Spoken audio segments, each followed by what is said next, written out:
Brian, how did you forget to remind me about the French Open right when I was about to become a DFS tennis thought leader? I'm busy. Been busy.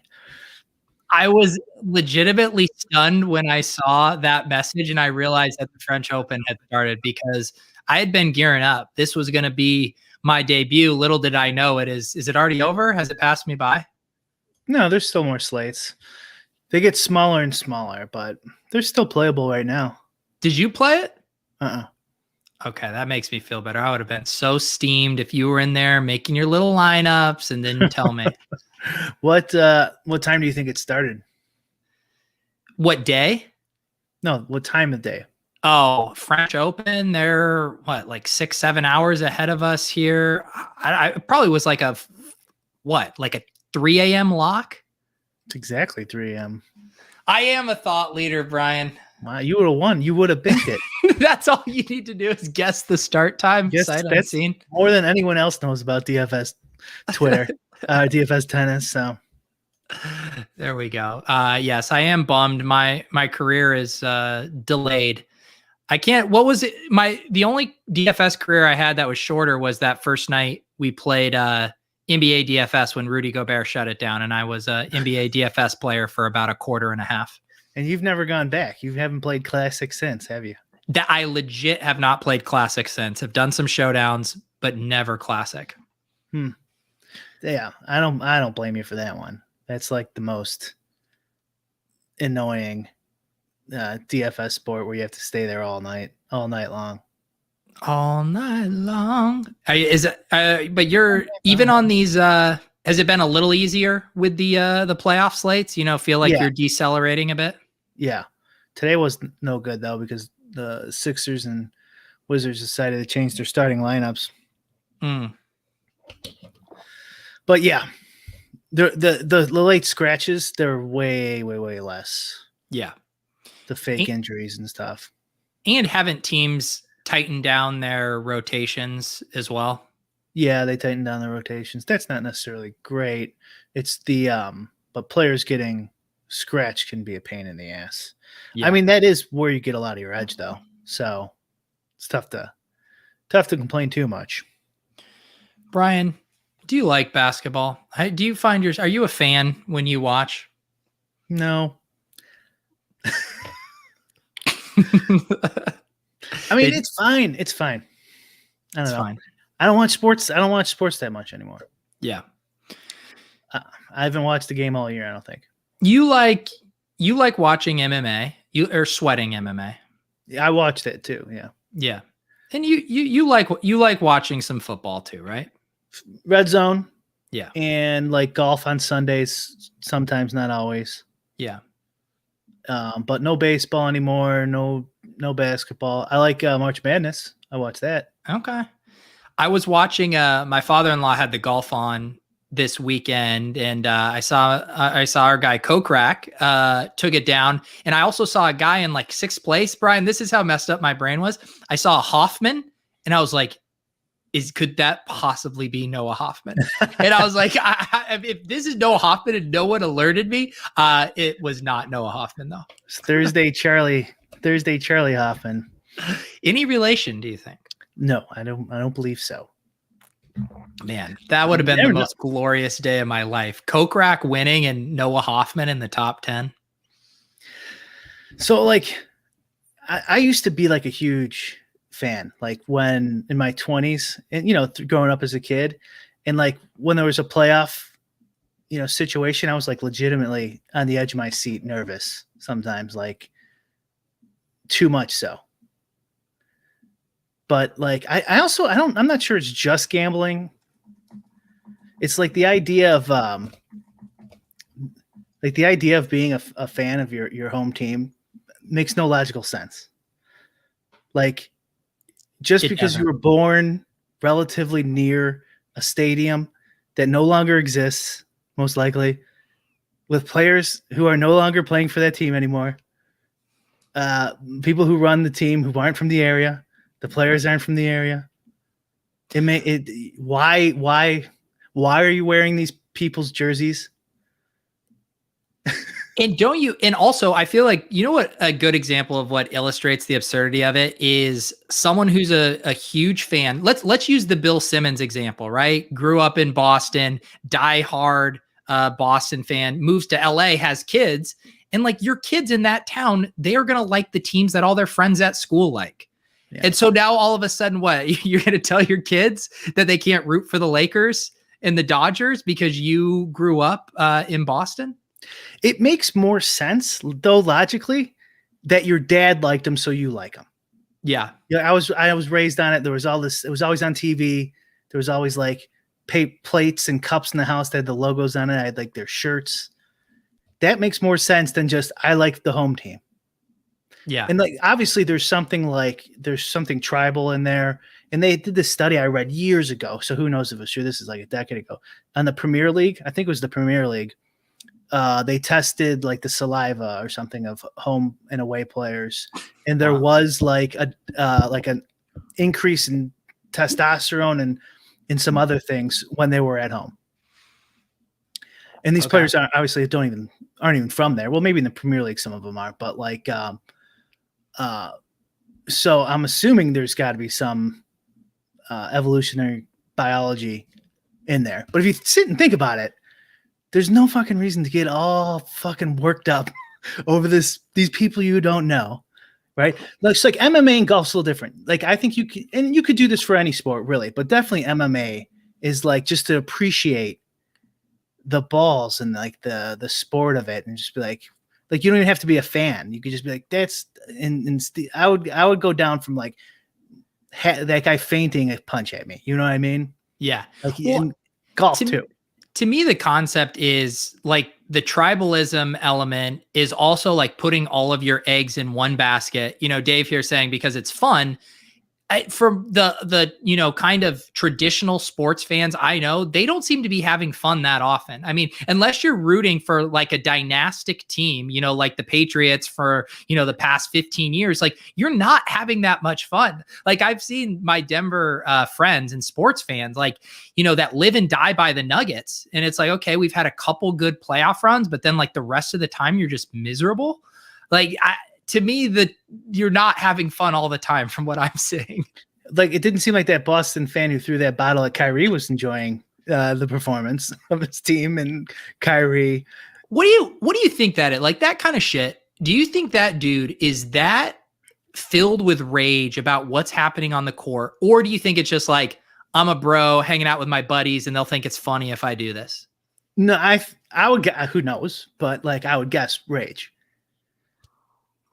That's crazy to me. There's no logical reason for him to be that much of a super fan. He has I mean, obviously I don't know that person's life, but your average super fan has no affiliation with the team, right? They have no stake in the company. The stadium's been gone since they were a kid. All the players they liked are gone and retired. And the one thing that you could use to, and I'm not saying justify it, but it at least would make sense is if you had money on the game, which is the complete opposite of what we're talking about, which is traditional fandom devoid of gambling.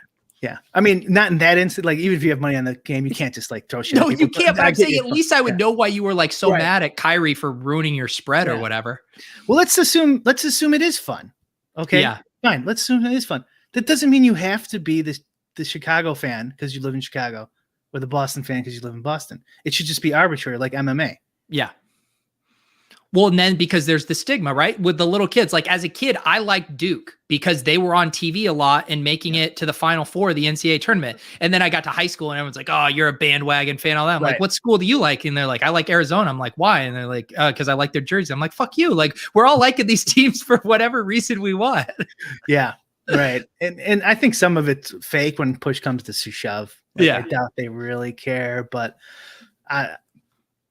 it doesn't make any sense to me. And it is because of the same thing you just went through. Like I grew up an A's fan.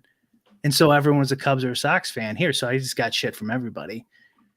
And it's like, there's no difference. Like, it doesn't matter. Like, no, but you live here.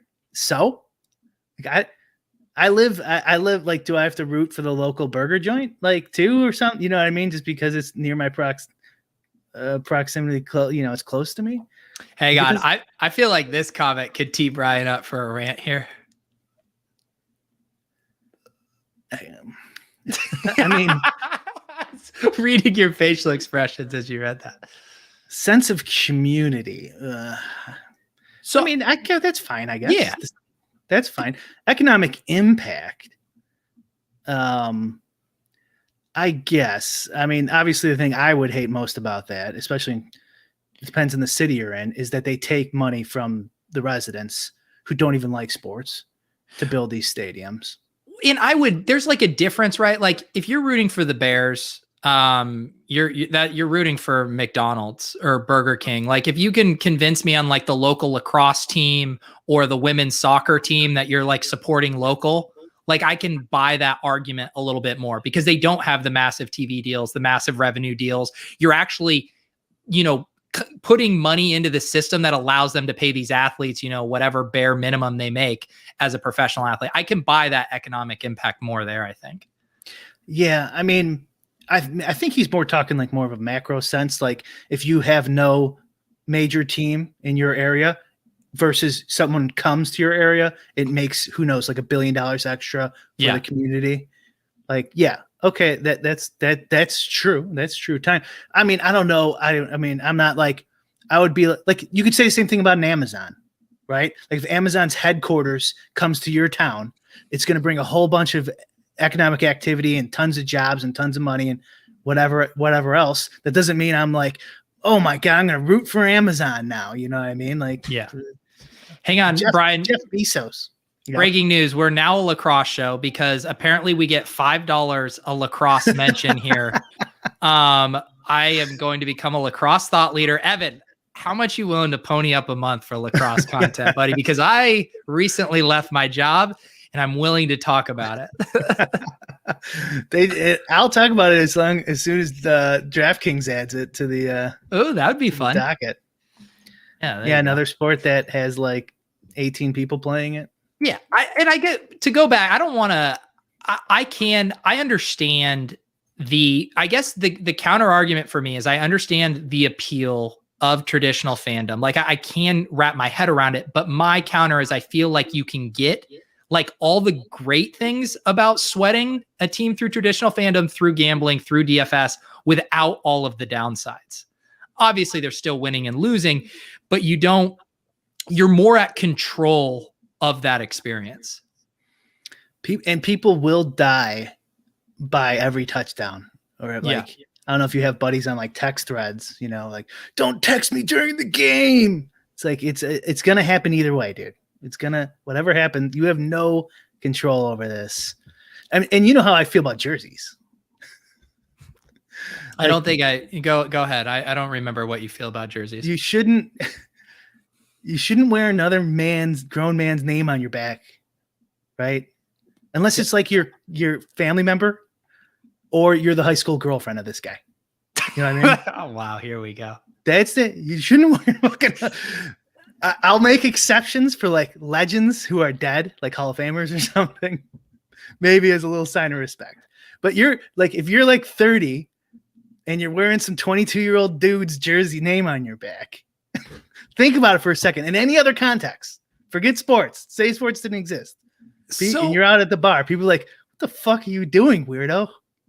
Well, okay. So I agree with your take, but for completely different reasons. For me, it's just aesthetics. Like, I don't think jerseys look good on people. Like football jerseys, hockey jerseys are meant to be worn with pads underneath them. Basketball jerseys are meant to be worn by men that are 7 feet tall, that shouldn't be going down to your knees. And sometimes like the soccer jerseys look decent, but for the most part, they are meant to be worn in the field of play and they are designed as such, and they don't look good otherwise. But like, to your point, like what's the difference if you're wearing like a Ralph Lauren shirt and it says Ralph Lauren, you're wearing Ralph Lauren's shirt. Like how is that any different? Because you're not wearing like you're not admiring the man, you're admiring the art. Don't tell me what I'm doing when I put on a Ralph Lauren shirt. Here's two more exceptions in my YouTube. Joey says Patrick Laird. Okay, for a bit, it's fine. Here's how I have my Patrick Laird jersey, Brian. All right. There. Does it look like I'm putting that on? See, that's even fine. Without the bit, that's fine. And then Danging Wing says Vegas Dave is also an exception. That's true. Oh my god! Yeah, I did forget my. I just did my randomizer show with Leone the other night. I made him put on 10 different jerseys. So yes, this is my take. Is all stylistically. I think the idea of collecting them and stuff is fun. I just don't think they look good, at least on me. So you think, you think this is a normal thing in society, just wearing another man who's 10 years younger than you's name on their back. Well, here's the thing: if you took sports out of it. This is another part where I will agree with you, because I feel like Leone's probably a good anomaly. Like Leone isn't a tribalistic Bills fan, but in general, the jersey wearing ties into the tribalism. Like the guy who's throwing the bottle generally at Kyrie has that jersey on and just like threw it over his polo after a day at the office. That's what I'm saying. I'm kind of lumping this all together. Yeah. It's like, you have no affiliation to this team. Like you just were born relatively near a stadium that no longer exists.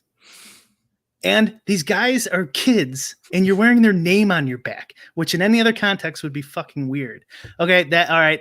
That's fair. That's fair. I would, I could see buying a jersey of someone who won you 100K GPP or something. Yes.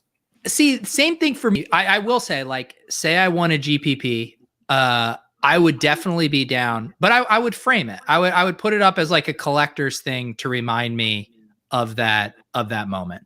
Yeah. Speaking of which, and I got a Chris Paul Top Shot, and because he won my first GPP many, many years ago. Wait, is that the one that we have? Yeah. So I was all down for it because I'm like, oh, now I got a Chris Paul. There you go. So what you're saying is you got me to subsidize your own personal fandom collectible. I'm pretty sure it was Jack's idea, not mine. There were lots of bad ideas back in February, Brian. Yeah. Yes, there was. That's why you say not financial advice, by the way, people. Do you know what is nice, Brian, with the bear market? You don't have to say not financial advice near as much. Yeah, doesn't come up as often. Yeah, I haven't felt the need to say it in a long time. Speaking of which, I mean, do we have any updates? I mean, at the end of last week, I told you, at least for my share of the Cosmic, you're more than welcome to list it. Have you been thinking about it? Yeah, a little bit, not a ton. I've been pretty busy lately, but I haven't really thought of anything. It is what it is. I think there's no other way around it besides we're gonna either gamble that the market is gonna come back eventually, or you just basically sell now and get what you can, I think are the two plays. And I don't think it matters that Russell Westbrook is had a great triple-double season and his career is only going down from here. Pretty much the guy's a freak show, and the Wizards aren't going to be winning anything anytime soon. You would imagine. So like and then it takes 5 years to get in the Hall of Fame, if that would be a bump, and all like the rational things you would consider, like, oh, this would be good for the price. It's kind of like Bitcoin too. Like it doesn't matter. Like, oh, it just dropped in half. Like none of that shit mattered. Yeah. Because the whole market as a whole is what, and this kind of goes with like the price discoveries thing we were talking about, whatever, a month ago or something. It's like, no one knows how much this is worth. This all this other stuff was just nonsense. Now I'm just imagining if Elon Musk set his sights on disrupting the Top Shot market, would LeBron be the Bitcoin and then he'd just like become obsessed with Ish Smith as his Dogecoin? He's just getting everybody to buy Ish Smith Top Shot moments. Why'd you pick Ish Smith? He's just like the go-to punching bag for just random moment that isn't going to have any value in 10 years. I feel bad for picking on him. I go Bruno Fernando sometimes too. Okay.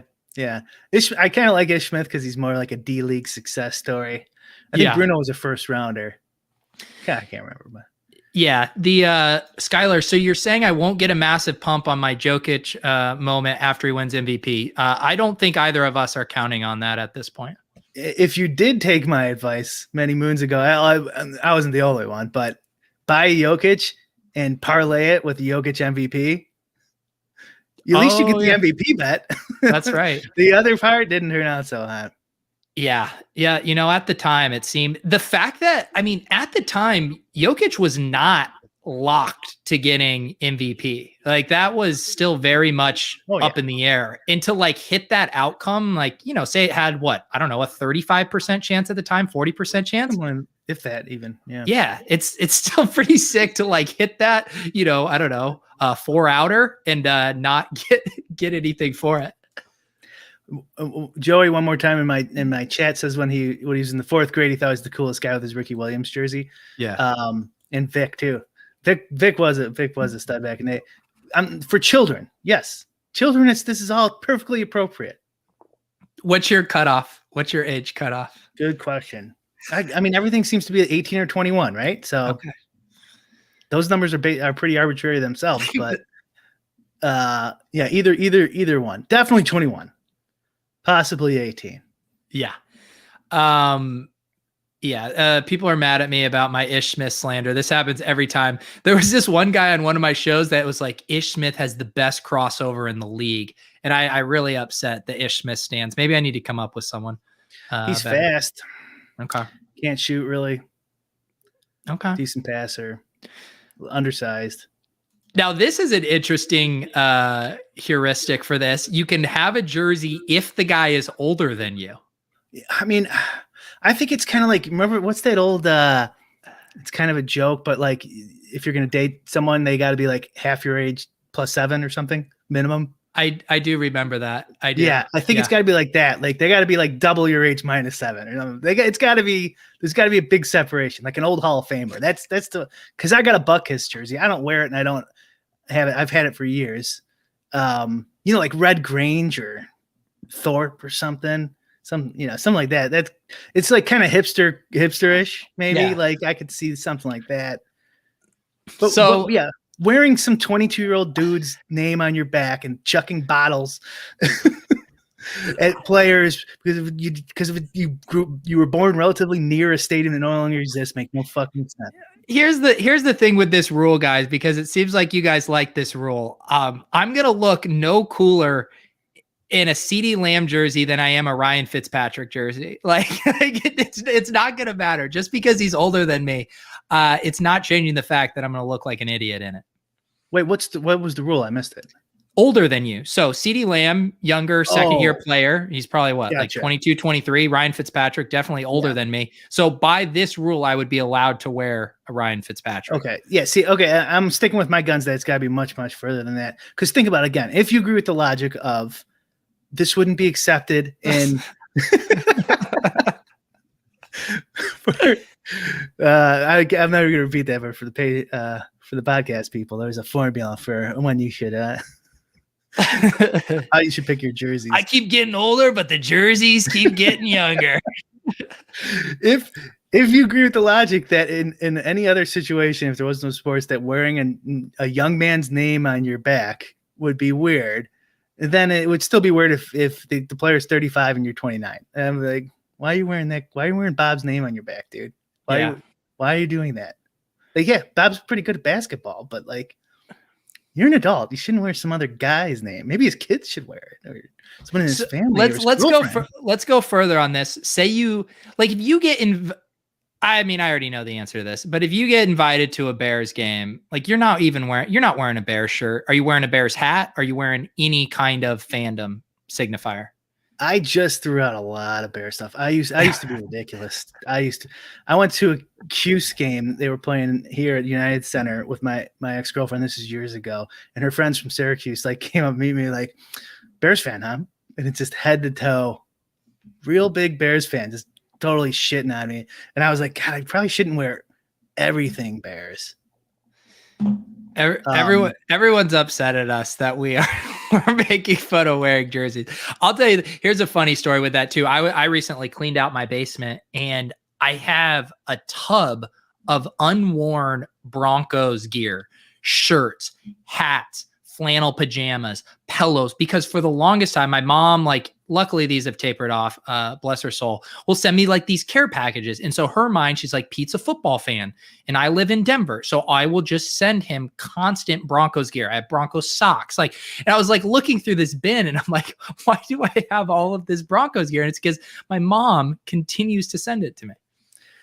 My mom she would always be like, you're a Falcons fan. I'm like, Mom, I like Deion Sanders when I was 6 or something. Yeah. I'm not a Falcons fan. You're gonna get roasted for your pronunciation. The Falcons there too. I'm just embracing you for it. Why? What's wrong with Falcons? That's how you should. Someone and just goes. What is it? Drico out. How do you pronounce that? Drico out. A guy in our lulls forum. He says I pronounce Premier League weird. You say Premier League. I that one I didn't get. Premier League. That's how I say it. Yeah. He's Irish. So is there something? The Premier League. I don't know what they said.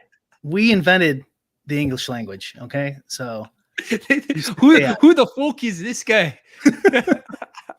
I knew you were gonna get roasted for that. Well, I mean, you adding on to it didn't help. You said it twice. I was gonna let it go for the That's one. Why I say Falcons.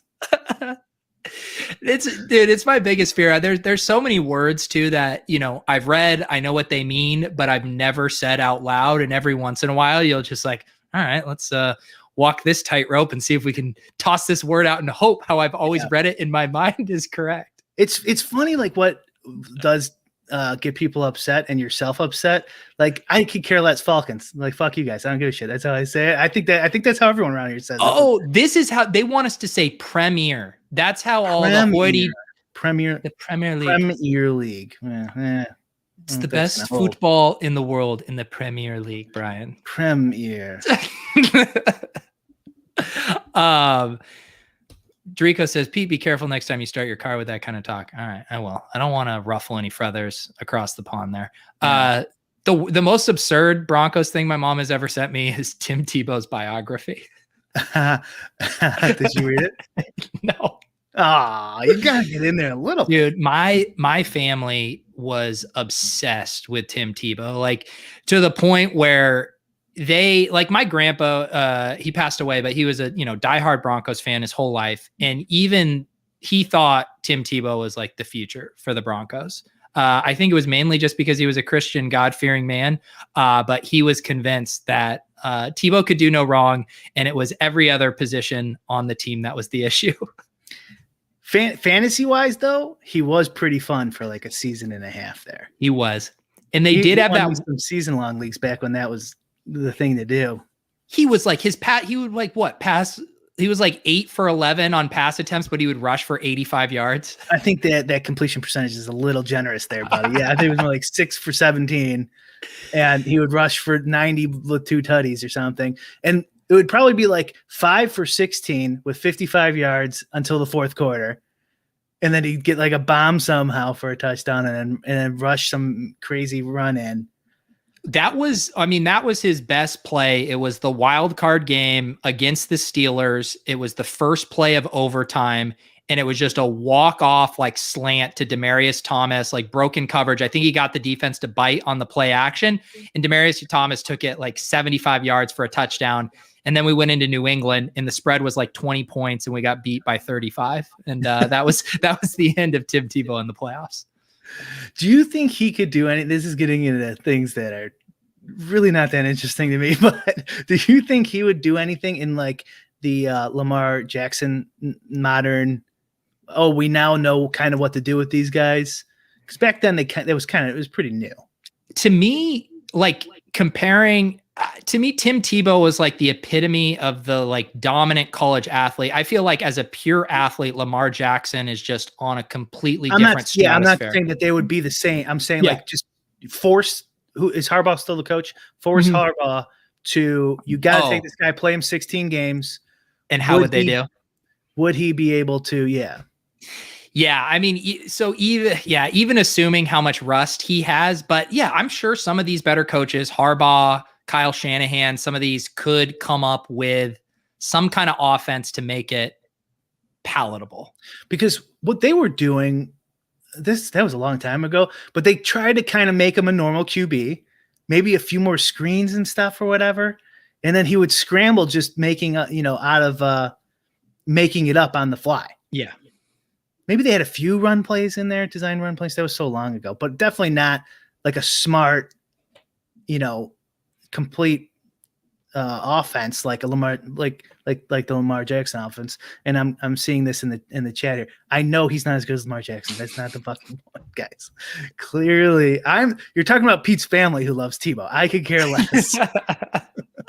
You're a big best ball guy. You have all these takes on these various quarterbacks. Everyone wants your best ball strategy, Brian. What do you think of what I was talking about in our Discord earlier? I don't have the time to play these best balls on like Yahoo and DraftKings and yeah.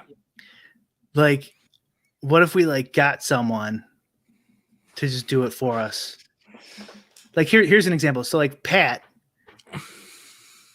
clearly has no more money because he lost it all on Top Shot. So maybe he would want to get the money rolled. He set you for the Top Shot moments you're going to send back to him to stake him in best ball tournaments? Maybe until Top Shot comes back, he's got to grind Yahoo best balls for the next 2 years.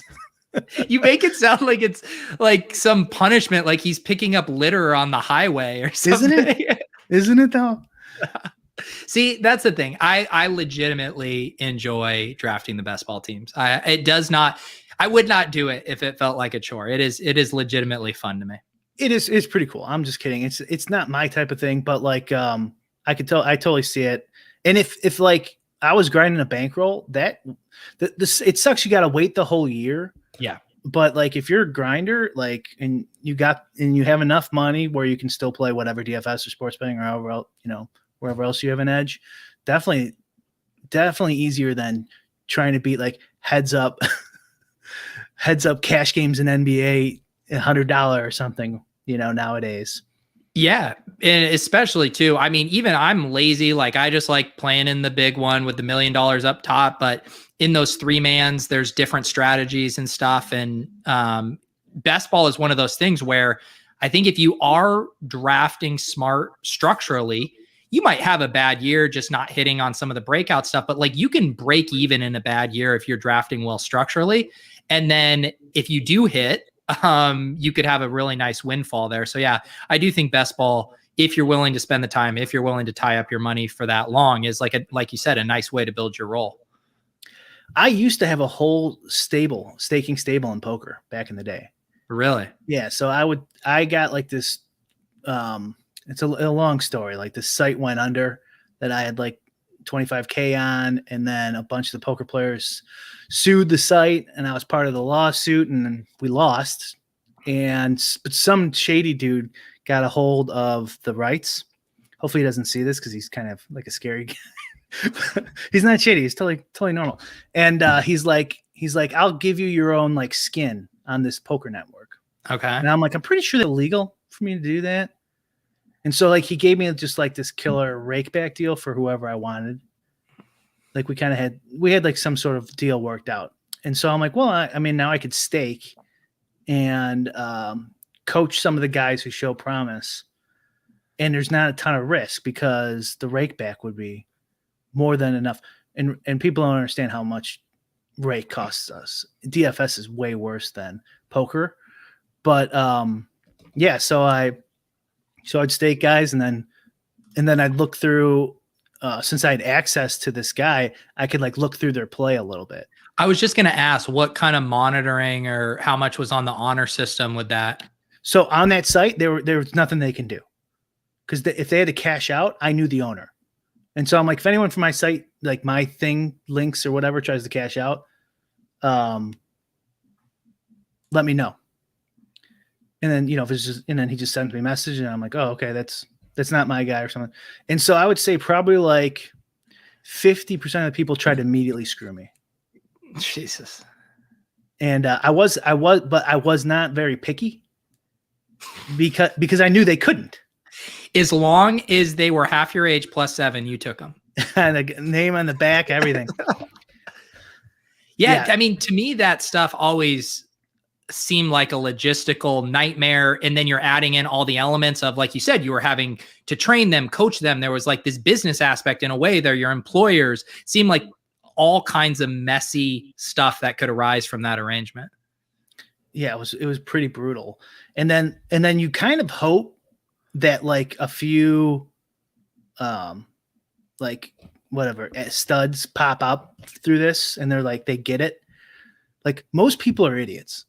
you realize through a lot of these type of processes, it's like they're the scammers, they're dumb, they're not gonna be able to figure it out. But then there's a few like bright spots. And then even those guys screwed me. Like this one guy, he played a ton and he was a losing player, but not that bad. And that's actually pretty good. That's like even probably in DFS, pretty good corollary. Like if you're on that line, which you kind of were a couple years ago, right? Like you're slightly negative, but not like the horrible. Like that's a really good spot where if you can like probably definitely in poker, but like if you can figure it out in DFS, you're basically even minus the rake. You like even minus the rake, maybe a little bit less than that. There's things you could probably do to turn it around. And so I put a lot of time and effort in him and gave him like, I don't know, probably like 20 hours of coaching over a couple months. And he turned into a beast. And then so eventually he's got so much money that he could play on other sites because this site was kind of small. But I didn't have control of the other ones. But like I talked to the guy for like 20 hours and then eventually he just ghosted me. Yeah, because I was going to say, how is there like a contract? Because the whole point, it's like once they get good enough or build enough of their role that they can stake themselves, then the relationship isn't beneficial and then you're left high and dry. Yeah, but if you have, any semblance of honor or, if you want to work in the gambling community, it would be a lot worse for him nowadays because I could totally call him out. Back then, put him on blast right now, Brian. I can't even remember his name. It's so long. This is poker. Poker was over in 2011, so this was probably 2010, and you'd have like more in that way, but like to control him. But yeah, as soon as he left, like he was gone in like 6 months. But what he should have done is give me my cut, and then gone on his own. But instead, he just took it all.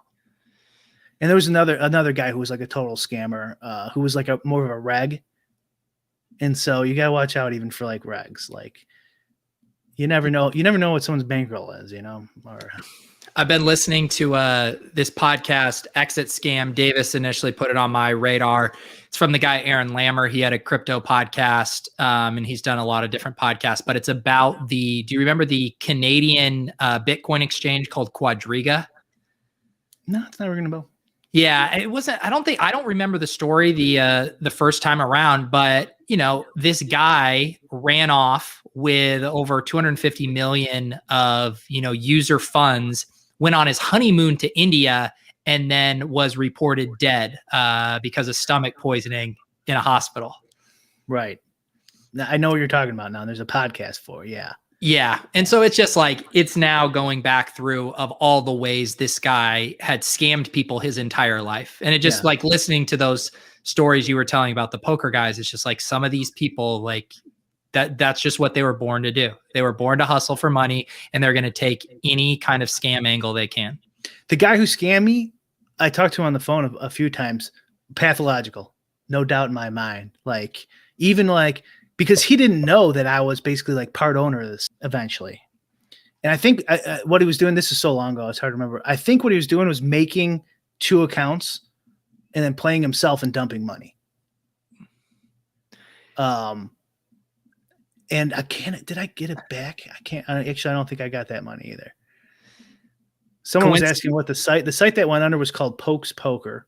And it was on they had a lot of, the European sites had a lot of weird names, and it was on the 888 network, whatever. It was one of the bigger ones. Yeah.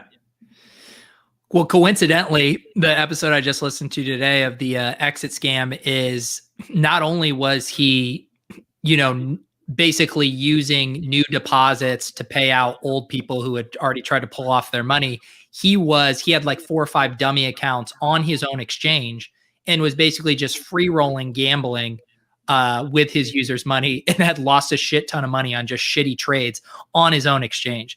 It's like not having access to everyone's keys and being able to run away with the money whenever you want. That wasn't enough. I also need to have dummy accounts to just trade with your money. It's wild.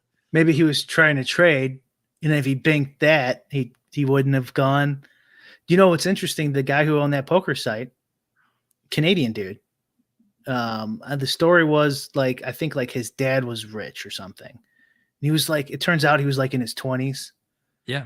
And his dad gave him a stake, and he ran the site like shit. Not like ultimate bet bad.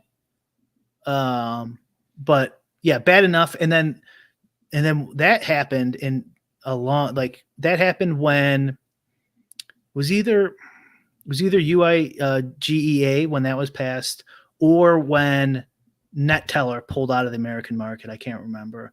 This is old school poker stuff for the super nerds. Clairvoyant knows how to get the show topics going here. I'm the one who got ripped off all the time, Clairvoyant. And no. Do you think in general, Brian, that you are just like an overly trusting person, like to a fault? Like, do you think you're naive about some of those situations? No, I don't think so. Like the original staking idea was on a site where I had like almost 100% control, except for the dumping. But even in the dumping scenarios, I could possibly get it back because they could call the network head, because it was just a skin, and get that money back. So I'm like, there's no way I can really lose, because as soon as they try to cash out, I just ban them. Maybe, I mean, I don't think so. I could be wrong.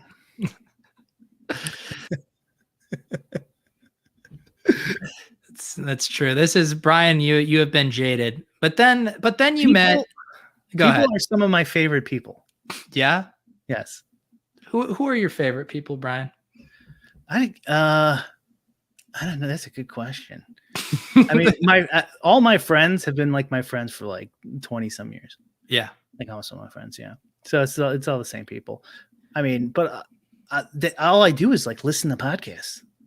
Like I love listening to people and hearing interesting people. I just don't like dumb people and scammers and fucking shamers. What are shamers? And regulators. You just start listing off every possible people. People who won't leave you the fuck alone. What? Yeah, if you had a MySpace profile and you got to put 10 friends in it, would I be in your top 10, Brian? Yes, definitely. You'd have to be top 10. By default or by choice? Because there's only 7 total. What I mean, we met online when quarantine started. I mean, I feel like we got to do a golf trip or something at some time. I know you hate traveling though. That kind of puts a wrinkle in things. I said this in our Discord. I got the that Yahoo Vegas trip if you take first. Wait, so I saw you say that and I couldn't tell if you were kidding, like it was like a promotional offer. You won a Vegas trip? Yeah, they've been doing it all year. Like if you take first, you get a Vegas trip. Like they give you $5,000 worth of stuff or something. And I just got the email. I swear I've won way more than one on there of those things, but they don't do them every day. Does it allow you to take the cash value? I should have done is post it to that YouTube guy who shit on me because I was trying to dissect what he meant, and I'm like, oh, he probably plays on Yahoo. He has no idea that I don't even give a shit, and I'm just putting in one lineup. Oh, now I know the guy who left a comment on your video. Yeah, I posted it on Twitter. Wasn't it? That was like an old video, right? It's pretty old. Yeah. Yeah. Wow. So hey, wait, tell me about this Vegas thing. Can you redeem it for cash, or like how do you redeem it? Let me look. That's a good question. I didn't even think about that. Maybe I get to just take the money. Brian got screwed over a lot, but if he didn't get screwed over, he wouldn't have met his best friend forever, RBX88. RBX88 would be your number one. See, RBX88 won't screw you. Like he'll pay. I'm assuming he'll pay your debt. He'll pay his debt. I do not like the last thing in the world I get from RBX88 is scammer vibes. That dude's the yeah. I'd bring him home for dinner with my family. 5,000 in MGM resort credit that can be used towards the following until June 30th, 2022. Hotel, food and beverage, nightlife, entertainment, pool, cabana rentals, spa, but does not work towards the following: golf, merchandise, gratuities, and gambling. Okay. So you can basically go and ball out with food, drink, or wait, did it say alcohol? It says food and beverage. Okay. And all right, that seems like, so you just basically have to pay your own flight out there and have some of your gambling money. Yes. I think we're going to be going out like mid Mid-August. I'm going to be out there for a few different things. You should come out. Mid-August, maybe. Actually, No, it's nice. I was planning on taking a vacation in August, actually. Yeah, where were you thinking of going? Just golf with my buddies. Just run an Airbnb near like a bunch of golf courses. Nice. But we haven't locked that down yet. You deserve a vacation, Brian. I haven't taken a vacation ever. In your entire life? I think so. What? No, wait. Okay, yeah, I have with that, not with exes and stuff like that. Okay, but you're still. When was the last time you went on a vacation? 2008. Brian. I went to see the Bears play the Chargers. Okay. And so you don't feel like, I mean, there's two things for me with vacations. One, there's something to look forward to. It's fun to break up the monotony of your regular schedule. And two, as a way to decompress and recharge after hyper-focused long stretches of work. Neither of those appeal to you? I went to Vegas, now I'm remembering, in 2012 or 13, actually. Wow. You're actually just a big vacation hound is what it sounds like. Oh, I went last week, actually. I took a vacation. No.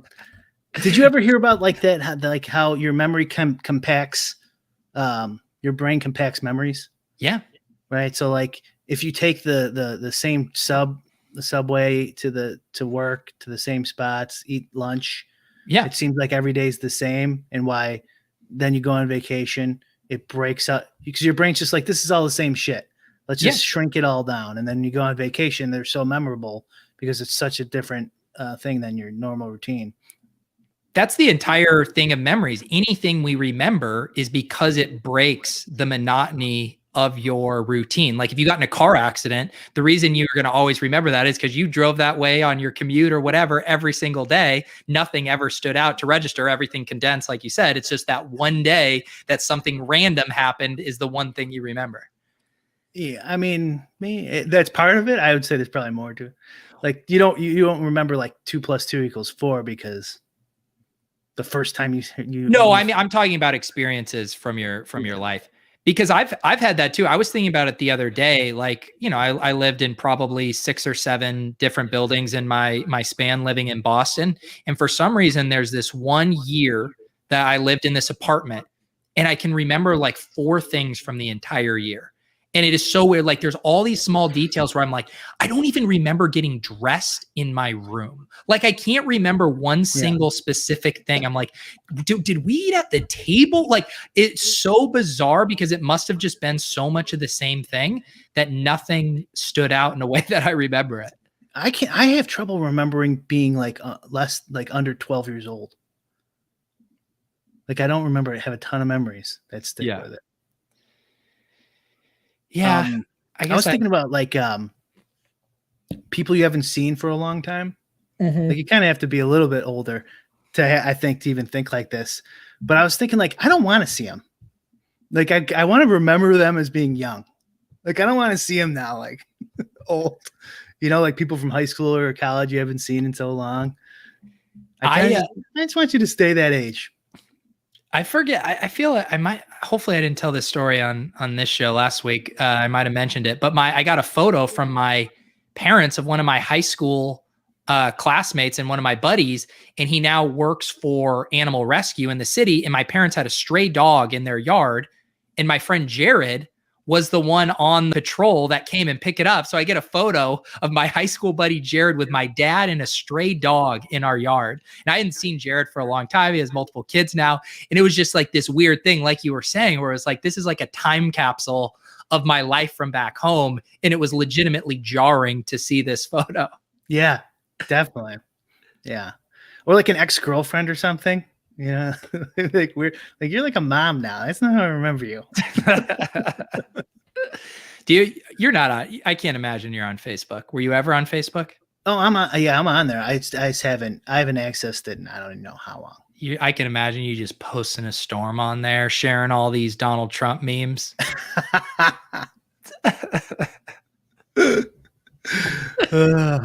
Pepe frogs and shit. I go on like legitimately once every, I don't know, 6 months or so. And I always have like 50 invitations. It's like, like this random, cupcake shop that this girl you went to high school with started. I'm like, I can't do this. I got to get out of here. I have no idea what it's like. It seems awful. It does. Yeah. Like with Twitter, you're kind of like, me and you had this conversation a long time ago when I referenced Whitney Cummings, the comedian, when she was on Rogan, and she said, like comedy, like for her growing, becoming a comedian, she's like, comedy's not for friends and family. And that like, and it like stuck with me. Like, I think there's a lot of things like that. Just like it can be obviously, but like, I think it's probably better to think of it that way. Comedy, music, even shows, or like if you're starting some new entrepreneurial career somehow, like a lot of times, like music, I think is the obvious one, because like someone like, oh, no, that sucks, dude. I don't like that style or something like that. It's like, but you could probably have 100,000 followers on Twitter. You're so talented, but like you would never know, like people who know you, they don't give you the same amount of respect and stuff like that. Or maybe they've seen you grow as a comedian or guitarist and they don't think it's impressive. I was always the same way. Like when I started doing improv, like a common thing when you're doing your class shows is like, no one's paying to go see students do improv. So everyone brings their friends and family. And I mean, like Lauren would come to mind, but I was not like, I didn't want any friends and family. Like my fear is like my in-laws coming to watch me do improv. Like that's the last thing in the world I want. You, like you said, you just want this separation of church and state in that regard. And that's what made me think of Facebook and Twitter, like the difference. Like Facebook is like your friends from high school and college or something, or your parents' friends, and like what I mean? Like your grandma follows you or something. Yeah. And Twitter is like, I'm just posting to random fucking people, just mostly just joking or something. Who knows what it is? And if someone responds to that I know, it's like weird, almost in a way. It's like, you can call me. Like it is weird. Known each other for a long time. You can just you can email me, you can text me, you can call me, and it's like, this isn't for you. Yeah, like this is for the thousands of strangers who follow me. You're probably not even gonna get it. It's not for you. I remember I had that epiphany. I had gone to college and I came back for my brother's graduation, and my mom spotted this girl that I went to high school with, and she's like, Pete, there's Jenny. Like, you should go say hi to Jenny. I was like, Mom, Jenny and I are Facebook friends. Like, we could have talked to each other anytime over the past 2 years, anytime we wanted. And we both decided we don't want to talk to each other. So like, I don't know why now it would make sense for me to go talk to her when we both mutually agreed we have the resources to talk, and we've decided not to do that. It's a different world in a good way. I think in a definitely good way. Because if you were like a musician in the 90s or something like that, and like your friends and family, were like your feedback, like that could be a serious problem. Like, where else are you going to go? And it's so easy now to put it online, monetize it, get it out in a ton of different platforms, and not have to just fucking go to college and get some stupid job and work for some fucking dummy. Yeah. Like, that's why I'm so happy that you quit your job, man. Not working for someone is one of the greatest pleasures. It really is. Just to be able to tell everyone, go fuck yourself. I love it. I fucking love it. I love being a gambler, like that part of it. Yeah. And it's like, someone's like, oh, I don't like you. Yeah, well, you can suck my balls. How's that? You know what I mean? Like, try to do that, what I mean? But at work, like in person, I'm a completely nice person to everybody. And like at work, I would be totally pleasant. But like, but it's the fact that I kind of have to do this. Yeah. It might be my personality, but goddamn, I never wanted to work for someone. And I always thought they were dumber than me. Like almost every boss I've ever had, almost every teacher I've ever had. Like I hated school.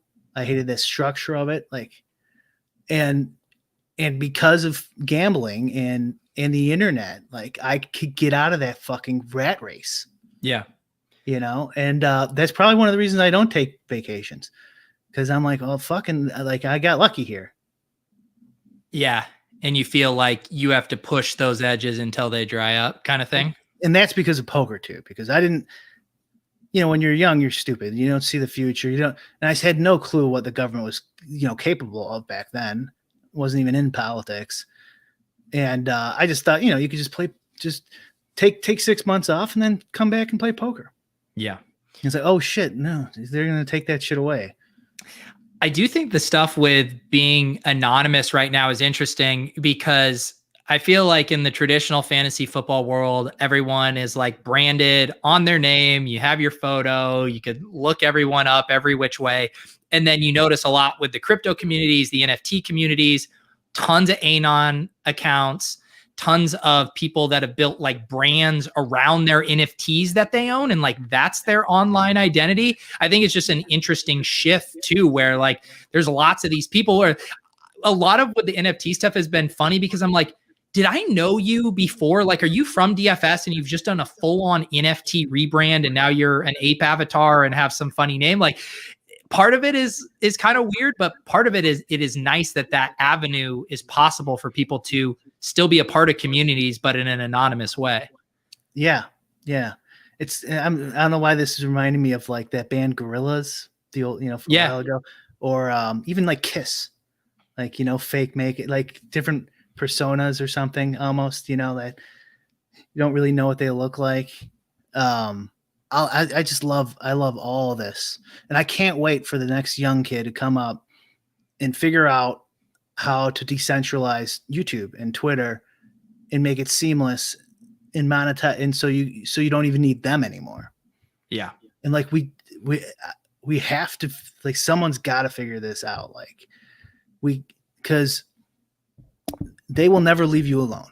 The people who want to get involved in your life and tell you how to live and what you should do and what's wrong and how to shame you in the state, and in some of these companies, they will never leave you alone. It's not going to fucking happen. And the only way we can get to this point of you're your own person, you're your own boss, is through these avenues that never existed before. And it's all new. It's all brand new. All this stuff is, like we were talking about before, like we basically all lived the same life from 1950 to 2005 or 10. It is funny you say that too, because I wish there's so much you look at, I don't know, take the DeFi space right now or the NFT space, and it's like a million similar types of NFT projects. The DeFi, it's like how many different kind of yield, collateralized loan farms do we need? Can we get someone working on the decentralized, platforms? And I know there's like prototypes and some stuff up there, but nothing anywhere close to where I could realistically be like, I'm going to leave YouTube or leave Twitter to go do. Like we're nowhere close to that. It does seem like, can we get some of that brain power, like you said, the next kid? But all these guys are like, well, I could just go make, $1 million on some DeFi project. I'll probably just go do that. But even DeFi can help us. Of course it can, but it just seems like there's so much of the same thing. Like I don't see the clusters of people trying to build the new social medias. And who knows, maybe it never happens. That would suck. But like we have no idea what it's going to look like. We've talked about this before. Like if you were in 1985, you had no idea that our greatest geopolitical enemy, Soviet Union, was going to collapse in a few years. You had no idea that the internet was coming. Yeah. We have no clue. I was thinking about this. I was watching Club Top Shot, and I was just thinking, like, I wonder if they did I wish they did the opposite. Like they didn't listen to like the rent seeking stuff, and like they made it even more profitable. Like what would have happened? And I was just thinking about this Henry Ford quote that I don't think he ever said it, but it's attributed to him. Was if I asked the customer what they wanted, they would have said faster horses. Yeah. Right. And it's like the customer's always right is like just some stupid saying that it generally doesn't mean anything. And like these innovators, like we don't know where they're going to come from. We don't know how it's going to happen. You just got to stay the fuck out of the way. Yeah. Yeah. And so like, I do really wish Top Shot would have, like, you were doing so good. Like why? I can't talk about what broke Top Shot again another night. It exhausts me every time we have that conversation. But people sure love having that conversation over and over, Brian. That's what I have learned. Yeah, I'm forget Top Shot then. I'm just saying. No, I know what you mean. Yeah, like the idea of like thinking, okay, that these guys are in DeFi space, so they're not going to go and come up with the next decentralized thing. Like, who knows? Yeah. Like, we have no idea where it's going to come from and what it's going to look like.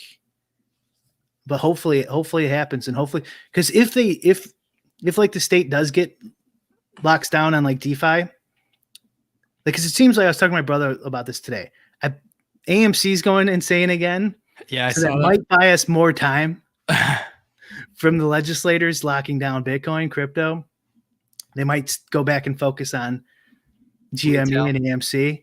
So we might get another 6 months or a year before some bullshit legislation gets passed.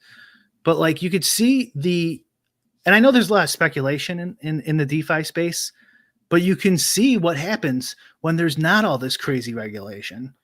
Like how much money you could be making in your savings account, right? When there's competition for your dollars and where to invest them and stuff like that.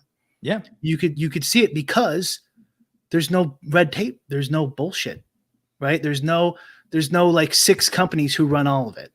And then when they want something changed, they lobby and you're sitting at home. Yeah.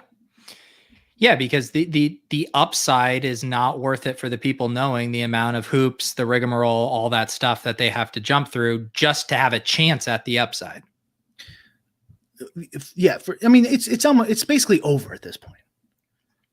It's basically like people never talk when they talk about monopolies, like, oh, you can't have a free market because monopolies. It's like, why doesn't anyone talk about JP Morgan Chase that's been around forever? Like Sears was considered a monopoly. They're defunct. Walmart was considered a monopoly. No one talks about them anymore. Amazon's hurting them. It's like, but the banks, no one fucking mentions. And the reason they have a virtual monopoly or like whatever, try a duopoly or whatever, like the credit cards, Visa and MasterCard have like a duopoly essentially. Is because they use the state to moat off competition. And they have for years. So it's like you could make a hot dog stand and compete against the other guy's hot dog stand. Mm-hmm. You're never going to be able to compete against, I guess I shouldn't say never because Bitcoin might be able to make a lot of their services obsolete. They might bankrupt the whole country before then with, printing money and giving it to JP Morgan, not you. You'll never see a penny of that shit. But they hopefully they don't bankrupt the country before then. Yeah. Well, I think that's a good note for a typical winding lulz episode to end here. We alienated everyone by saying it's dumb to like teams that wear sports jerseys. and then we ended up here. Brian, any final plugs here? How about it's not dumb? It's just not logical. Okay. It's not. Everyone should do what makes them happy. I was more pushing back that traditional fans don't often seem that happy to me. And I'm totally fine with someone saying, I know it's not logical, and I just still want to do it, and I enjoy it. I have no problem with that whatsoever, just for the record. Guys, if you're watching on the channels, subscribe. We got the audio link that goes up every Wednesday night if you want to check that out in podcast form.